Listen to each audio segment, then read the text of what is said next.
Drinks break అయిపోయింది కదా, ఈ ఓవర్ లో వికెట్ ఎగిరిపోద్ది, స్కోర్ డామన్ పడిపోద్ది.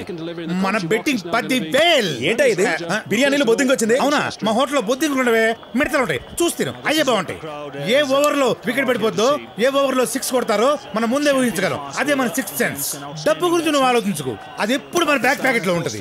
యా, బెట్టింగ్ నేను ఆల్వేస్ రెడీ. అవును, నేను చెప్తున్నాను కదా. యా, పరుసు నీదా తమ్ముడు. ఎవర్రా మీరంతా?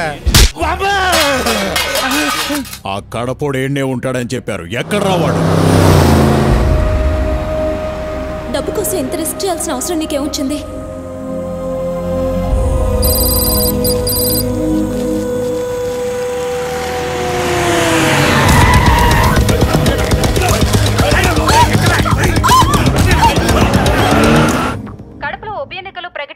దీనికి సంబంధించి మరిన్ని వివరాలు మా ప్రతినిధి సాయిని అడిగి తెలుసుకుందాం. సాయి, చెప్పండి, ఈసారి కడప ఉప ఎన్నికల్లో అధికార పార్టీ రెబల్ అభ్యర్థి దేవేందర్ రెడ్డి నుంచి ఎలాంటి సవాల్ ఎదుర్కొంటుంది? శ్రావణి, అవినీతి ఆరోపణలను ఎదుర్కొని పార్టీ టికెట్ ని పోగొట్టుకున్న మాజీ ఎమ్మెల్యే దేవేందర్ రెడ్డి కడపలో రెబల్ గా పోటీ చేస్తున్నాడు శ్రావణి. అయితే ఆయన ఓటర్లని ఎంతవరకు తన వైపు తిప్పుకోగలడు అనేది అనుమానమే శ్రావణి. రైట్ సాయి, కానీ కడపలో పేదవాళ్లకు ఉచిత వైద్యాన్ని అందిస్తూ మంచి వ్యక్తిగా పేరున్న డాక్టర్ నిర్మలాదేవి ఆయనకి మద్దతు ఇస్తున్నారని వెలుపడింది. అది ఎంతవరకు నిజం? అదే నిజమైతే ఆయన గెలుపు ఖాయం శ్రావణి. ఎందుకంటే ఇక్కడ పేదవాళ్ళు ఆమెని ఒక మదర్ తెరిసాలా చూస్తారు. ఒక్కసారి ఆవిడ మీడియా ముందుకు వచ్చి ఎవరికి ఓటేయమంటే వాళ్ళకే ఓటేస్తారు ఇక్కడ ప్రజలు. నిర్మలమ్మ, నువ్వు నాకు మద్దతు ఇస్తావు.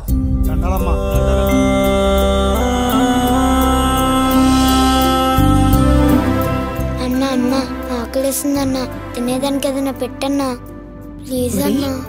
మీ అమ్మ నాన్న ఎక్కడా? మా అమ్మ చచ్చిపోయినది, మా నాన్న జైలుకి వెళ్ళాడు. అయ్యో, సరే నాతోరా.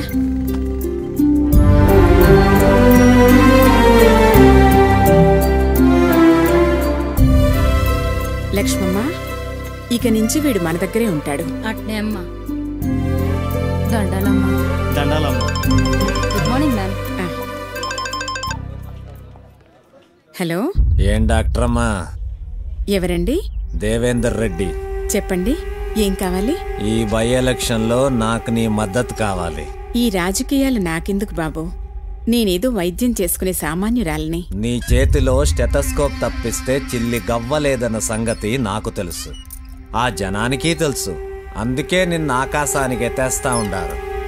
అందుకే నేను మద్దతు అడుగుతాండా. నేను అడిగేదానికి కారణం కూడా నీకు తెలుసు డాక్టర్ అమ్మా. నీకు ఇంత పేరు ప్రతిష్ట తెచ్చిపెట్టినది ఆ ఆసుపత్రి, ఆ బిల్డింగ్ నీకు దానంగా ఇచ్చినది ద్రుపద రెడ్డి, మా నాయన. ఆ అధికారంతోనే అడుగుతాండా. నువ్వు మంచివాడివైతే ఎవరి సపోర్టు అక్కర్లేదయ్యా. మంచిగా చెప్తే నువ్వు వినవనే, నీ కూతుర్ని కిడ్నాప్ చేయించా. గంటలో మీడియా నీ కాడికి వస్తుంది, నాకు మద్దతు ఇస్తుంటానని చెప్పు.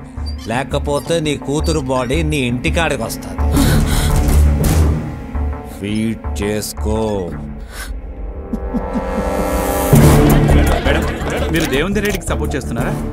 నేను ఎవరిని సపోర్ట్ చేయటం లేదు, నాకు రాజకీయాలు పడవు. మేడం మేడం మేడం లేపేండ్రా దాన్ని. అట్నే బావా, బావా దీన్ని లేపేయమంటాడ్రా. చీర ఎలా ఉంది?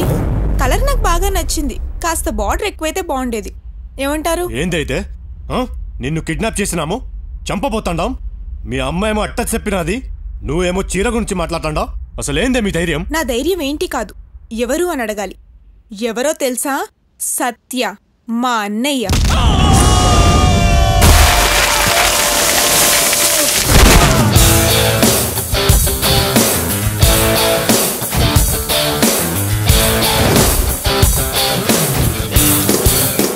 కడప మంచికి చెరుగ్గడ, చెడ్డకి రగడ.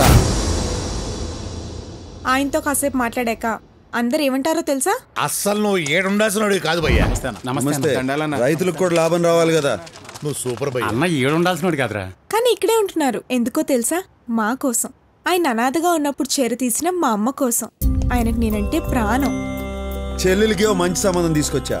ఆడు ఏడ చదువుకుని అమెరికాలో పనిచేసేవాడు కాదు, ఆడు ఆడ చదువుకుని ఏడ సేవ చేద్దాం అనుకున్నాడు. పైగా డాక్టరు, మంచోడు. దాని పెళ్లి సరేరా, నువ్వెప్పుడు చేసుకుంటావు? అవునన్నయ్య, నీ పెళ్లితో పాటే నా పెళ్లి. అయితే పిల్లని చూడండి, పెళ్లి చేసుకుంటా పని అయిపోతుంది. అమ్మా డాక్టర్ అమ్మలో నన్ను వదిలేయండి. చెల్లాయి కానిద్దామా? నువ్వు మాతో ఉండమంటే ఉండవు, కానీ సంబంధాలు మాత్రం చూస్తావు. అవునరా, నువ్వు కూడా మాతో కలిసే ఉండొచ్చు కదా. అమ్మా, నేను మాసు, నా ఫ్రెండ్స్ మాసు. నేను మీతో ఉంటే మీరే ఇబ్బంది పడతారు. నేను ఏడున్నా మీరు ఏడుంటారు. అయితే ఇప్పుడు ఏమంటావే? అమాయకులకు ఏం జరిగినా ఊరుకోనాయనా. అమ్మ ఫ్యామిలీకి ఏమైనా జరిగితే ఊరుకుంటాడా? ఊరుకోడు, ఏదో ఒకటి చేస్తాడు. ఏం చేసినా నీ దిమ్మ తిరిగిపోయేటట్టు చేస్తాడు. బావా, ఆ అమ్మాయిని జాగ్రత్తగా ఇంటికాడ దిగబెట్టరా. బావా చెప్పింది చెయ్యి. ఏంద్రా ఇదే? బావా దీన్ని ఇంటికాడ ఇడిచి రమ్మంటాడు. దిమ్మ తిరిగిందా? ఏం జరుగుంటుందో చెప్పనా? నేనేందో చూడు. రావయ్యా. ఏందే నీ గోల? త్వరగా రా. ముఖ్యమైన ఫోన్ మాట్లాడుతుంటే ఏంది నసా? అక్కడ చూడయ్యా. రా దేవేంద్ర అన్న, అన్నం తిందాం. రే హరి, గోపయ్య.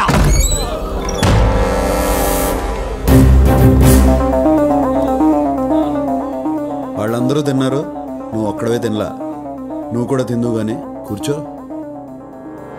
కూర్చో. కూరలు అదిరినాయి వదినా, నువ్వేనా చేసింది? అవును. మంచి పెండ్లం, గొప్ప తండ్రి.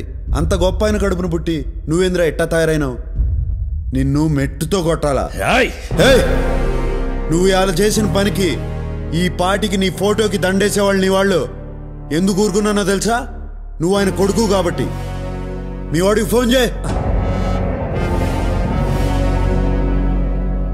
నాతో పెట్టుకోకూడదన్న సంగతి నీ మతికి పెట్టుకో.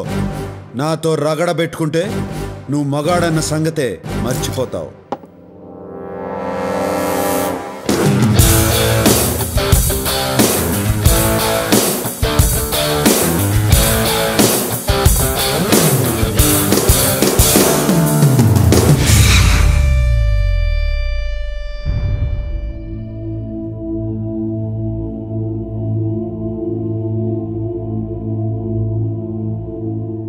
అమ్మా, ఈ బిల్డింగు, దాని పరిసరాల్లో ఉన్న భూమి దేవేందర్ రెడ్డి గారి తండ్రి కీర్తిశేషులు ద్రుపదరెడ్డి గారు నోటి మాటగా ఏ విధమైన రాతకోతలు లేకుండా హాస్పిటల్ కోసం మీకు దానం ఇచ్చింది.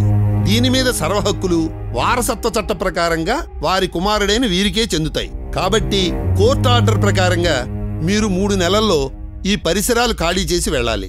లేదా ఇప్పటి ల్యాండ్ వాల్యూ ప్రకారం 87 కోట్లు చెల్లించాలి. లేకపోతే కోర్టు మిమ్మల్ని బలవంతంగా ఖాళీ చేయిస్తుంది.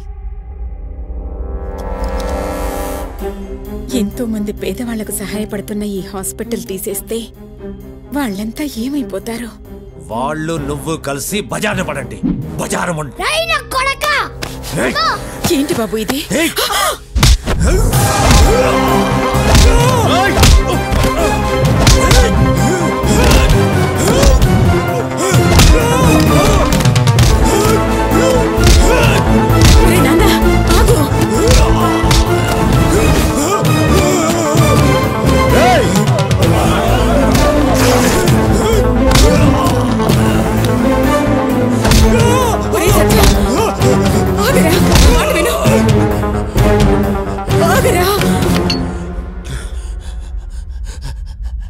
అమ్మ ఆపినది కాబట్టి ఆగినా, లేకపోతే కడప రోడ్లంటే ఈడ్చిడ్చి కొట్టి నీ ఇంటి దగ్గర ఇడిచిపెట్టేవాడిని. 3 నెలల పాటు హాస్పిటల్ చుట్టూ కాదు, కడపలో ఏడ కనపడినా ఈసారి కొట్టడం కాదు, పాతి పెడతాను. పోరా.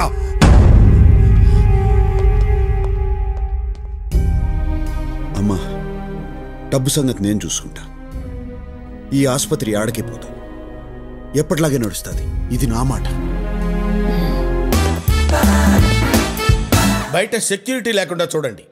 సెక్యూరిటీ ఉంటే వాడు భయపడి రాడు.